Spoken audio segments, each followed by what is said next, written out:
बाद छठ महापर्व की शुरुआत हो चुकी है। 4 दिन तक ये चलने वाला विशेष अनुष्ठान है। तो ऐसे में प्रधानमंत्री नरेंद्र मोदी की तरफ से भी देशवासियों को शुभकामनाएं दी गई और साथ ही साथ ये भी आग्रह किया गया कि छठ पर्व से जुड़े हुए गीतों को भी वहां पर शेयर किया जाए। छठ महापर्व और कहते हैं कि इसमें सूर्य की आराधना होती है। भगवान सूर्य की बहन छठी मैया को पूजा जाता है और आज से इसकी शुरुआत हो गई है। आज जो व्रतियां हैं वो लौकी भात प्रसाद के तौर पर खाएंगे और उसके बाद कल खरना होगा। 24 घंटे का व्रत शुरू होता है, लेकिन खरना के बाद 36 घंटे का निर्जला व्रत होता है। ये पहला ऐसा व्रत होता है श्रुतिका, क्योंकि मैं पूर्वांचल से आती हूँ, बिहार से आती हूँ, तो ये ऐसा व्रत है जहाँ पर डूबते हुए सूर्य को अर्घ दिया जाता है। क्योंकि आमतौर पर सूर्य को सलाम तो किया जाता है, लेकिन उगते हुए सूर्य की पूजा होती है, लेकिन छठ में हम डूबते हुए सूर्य को अर्घ देते हैं।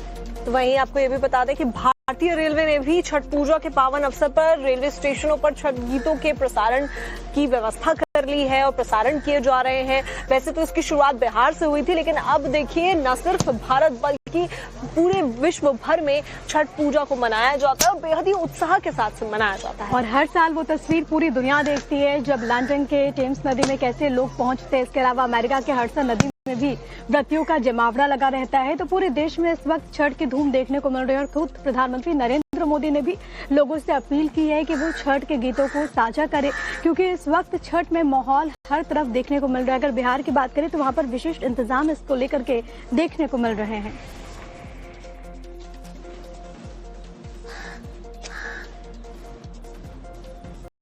तो चलिए वहीं 4 दिनों तक चलने वाले छठ महापर्व की शुरुआत दीपावली के 6वें दिन से होती है। पहले दिन नहाय खाए के साथ की जाती है। तो वहीं इस दिन व्रती सात्विक भोजन ग्रहण करते हैं। ज्यादातर इस दिन लौकी, चावल या दाल का सेवन किया जाता है। और इसके बाद खरना होता है। खरना दूसरे दिन होता है। इस दिन खीर और रोटी का भोग लगता है और पूरे परिवार के साथ इसको ग्रहण किया जाता है और कहते हैं कि महाप्रसाद होता है। कोई भी श्रद्धालु इसको ग्रहण कर ले तो उसके समस्त जो कष्ट हैं वो दूर हो जाते हैं। बिल्कुल। और तीसरे दिन जो डूबता सूर्य है उसे अर्घ दिया जाता है, जिसकी आप बात कर रही थी कि केवल छठ पूजा में ही ऐसा होता है जहां डूबते हुए सूर्य को अर्घ दिया जाता है। कहते हैं कि भगवान सूर्य की जो पत्नी है प्रत्युषा, पहले उनकी पूजा होती है और इसके बाद अगले दिन यानी कि जो सबसे आखिरी दिन होता है जिसको पारण भी कहा जाता है, वहाँ पर उगते हुए सूर्य को सलाम किया जाता है, नमन किया जाता है। ये भगवान सूर्य की दूसरी पत्नी यानी कि उषा है जिनकी पूजा होती है और उसके साथ इस छठ महापर्व का समापन हो जाता है।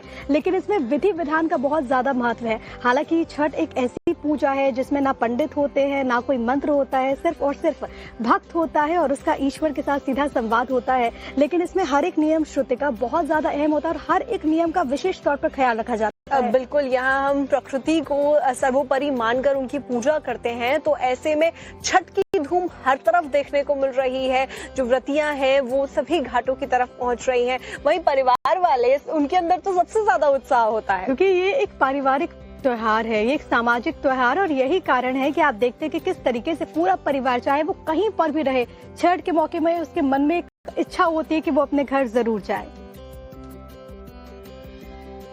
और चलिए बात कर लेते हैं दिल्ली की, क्योंकि छठ महापर्व को लेकर के रेखा सरकार ने एक बहुत अहम फैसला लिया है। मुख्यमंत्री रेखा गुप्ता की तरफ से ऐलान किया गया है। तो ये जो ऐलान है ये है कि 27 अक्टूबर के दिन छुट्टी दी जाएगी। ये पहली बार ऐसा होता हुआ नजर आ रहा है जब राजधानी दिल्ली में छठ पूजा को लेकर छुट्टी का ऐलान किया गया है। बिल्कुल, 1.5 दिन की छुट्टी दी जाएगी। विशेष फैसला लिया गया। हालांकि रेखा गुप्ता ने ये बात बार बार कही है कि इस बार की जो छठ पूजा है वो दिल्ली में भव्य होगी और इसका जो सबसे ज्यादा जीता जागता प्रमाण है वो ये श्रुतिका कि अब छठ के दौरान जो व्रतियां हैं वो यमुना के घाटों पर भी जा पाएंगे, क्योंकि साल 2021 से इस पर पूरी तरीके से रोक लगा दी गई थी। लेकिन अब दिल्ली की जो रेखा गुप्ता सरकार है वो इतने लंबे अरसे के बाद श्रद्धालुओं को एक मौका देगी कि वो जाकर के यमुना के गोद में, यमुना के तट पर जाकर के सूर्य की आराधना कर पाए। बिल्कुल। पहले ITO पर ही केवल छठ किया जाता था कि वहां पर जा सकते हैं, लेकिन अब और भी घाटों को खोल दिया गया है जहां पर जाकर व्रतियां सूर्य को अर्घ दे सकेंगी। तो ऐसे में बड़ा फैसला रेखा गुप्ता सरकार की तरफ से लिया गया है, जिसमें 27 अक्टूबर में छुट्टी का ऐलान कर दिया गया है, सरकारी अवकाश से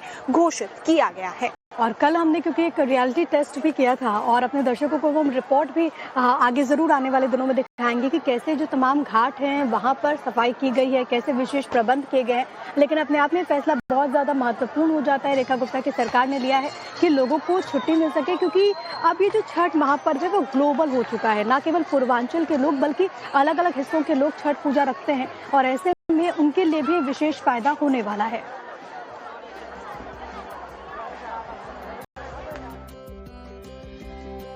चलिए अब बात करते हैं बिहार चुनाव की, जो कि अभी पूरी तरीके से तेज रफ्तार में है और ऐसे में तरफ से ऐलान किया गया है। तो ये जो ऐलान है ये है कि 27 अक्टूबर के दिन छुट्टी दी जाएगी। ये पहली बार ऐसा होता हुआ नजर आ रहा है जब राजधानी दिल्ली में छठ पूजा को लेकर छुट्टी का ऐलान किया गया है। बिल्कुल 1.5 दिन की छुट्टी दी जाएगी, विशेष फैसला लिया गया। हालांकि रेखा गुप्ता ने ये बात बार बार कही है कि इस बार की जो छठ पूजा है वो दिल्ली में भव्य होगी और इसका जो सबसे ज्यादा जीता जागता प्रमाण है वो ये श्रुतिका कि अब छठ के दौरान जो व्रतियां हैं वो यमुना के घाटों पर भी जा पाएंगे, क्योंकि साल 2021 से इस पर पूरी तरीके से रोक लगा दी गई थी।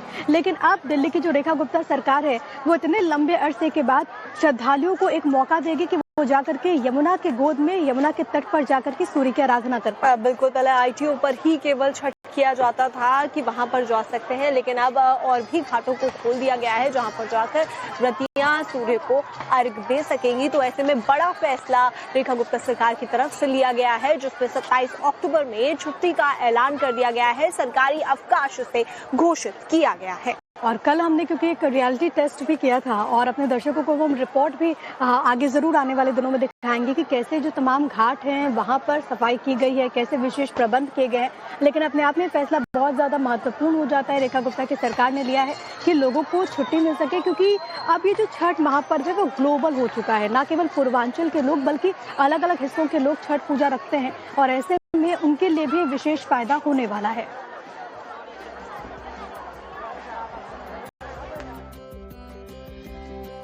चलिए अब बात करते हैं बिहार चुनाव की, जो कि अभी पूरी तरीके से तेज रफ्तार में है और ऐसे